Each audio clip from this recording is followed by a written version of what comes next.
क्या सच में गधोली बेला में नहीं सोना चाहिए? तो चलिए इसके पीछे की साइंस को समझते हैं कि क्यों हमारे इंडियन डैड्स या मदर्स क्यों बोलते हैं कि गधोली बेला में नहीं सोना चाहिए। तो जो सनसेट का टाइम हो, मतलब जो गधोली बेला का टाइम है, या पूरे अच्छे तरीके से बोले 5 बजे या 6 बजे का टाइम है, उसमें क्यों नहीं सोना चाहिए और अगर सोते हो तो क्या करें वो भी बताऊंगा। लेकिन पहले समझो क्यों नहीं सोना चाहिए, क्यों आपके मतलब कि मम्मी पापा बोलते होंगे। देखो जैसे कि हम सोते हैं, अपना एक पर्सनल एक्सपीरियंस बता देते हैं, मेरे पापा सोने नहीं देते हैं, बोलते थोड़ा देर बाद सोना। तो चलिए इसके पीछे की साइंस को समझते कि क्यों बोलते हैं मेरे पापा, या आपके पापा भी बोलते ही होंगे।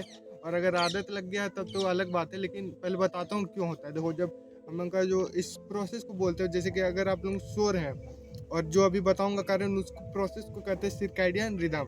जैसे कि अगर आप लोग दिन भर आप काम किए, उसको कहेंगे हम लोग, मतलब कि आपका बॉडी भी काम कर रहा है, सेल बना रहा है, कुछ और करते जा रहा है, इसको हम लोग कहेंगे कॉर्टिजोल हार्मोन। मतलब इसको अवेक हार्मोन हम लोग कहते हैं, कॉमन नेम्स। ये 5 बजे मान के चलिए, एक एग्जांपल की तरह हम लोग लेते हैं इसको, सनसेट की तरह। मतलब सनसेट 5 बजे के बाद होता है, तो 5 बजे हम लोग टाइम लेते हैं। इस समय तक बॉडी हमारा सुबह से लेके शाम तक 5 बजे तक इसमें रहता है कॉर्टिजोल, मतलब अवेक हार्मोन में रहता है कि काम करना है, दिन भर सेल बनाना है, आपको भी बाहर जाना है, कुछ काम करना पड़ना है, यानी बाहर जाना है, तो ये अवेक हार्मोन हुआ। अब ये 5 बजे के बाद से, सनसेट के बाद 5 बजे के बाद, मतलब कि ये रहा अवेक हार्मोन, और यहाँ से ये जा रहा है मेलाटोनिन, ये स्लीप हार्मोन, ये आपको सोने में मदद करता है। ये एग्जैक्ट सेम ट्रांजिशन 5 बजे होता है। और अगर आप इसी समय सो जाते हो तो हमारा बॉडी कंफ्यूज हो जाता है, और इसमें लॉन्ग टर्म हेडेक होता है, माथा दर्द देता है, ब्रेन फॉग होता है। लेकिन देखो अगर आपका आदत है तब तो कुछ नहीं होगा, टू बी ऑनेस्ट कुछ नहीं होता है। ऐसा कहने के लिए कि हेडेक होगा, ये होगा, वो होगा, आदत है तो अब कुछ नहीं हो सकता,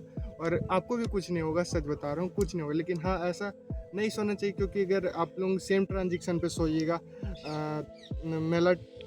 कॉर्टिजोल से मेलाटोनिन, तो बॉडी कंफ्यूज हो जाता है कि क्या कर रहा है ये आदमी, या हमको अब क्या करना चाहिए, क्योंकि ये अब सो रहा है, ये ना ही अब सोया हुआ है अच्छे से तरीके से, नहीं उठा हुआ है। तो यही लॉजिक था कि अगर आप सोइएगा तो ट्रांजिशन में बॉडी का है, जो ब्रेन का, वो कंफ्यूज हो जाता है कि क्या आप करना चाहिए। तो वो हेडेक के रूप में आपको माथा दर्द देगा, ब्रेन फॉग होगा, ऐसा हो सकता है। लेकिन आदत है तो कुछ नहीं हो सकता। तो चलिए आज के इस वीडियो में इतना ही, मिलते हैं जल्दी दूसरे वीडियो में, तब तक के लिए बाय बाय।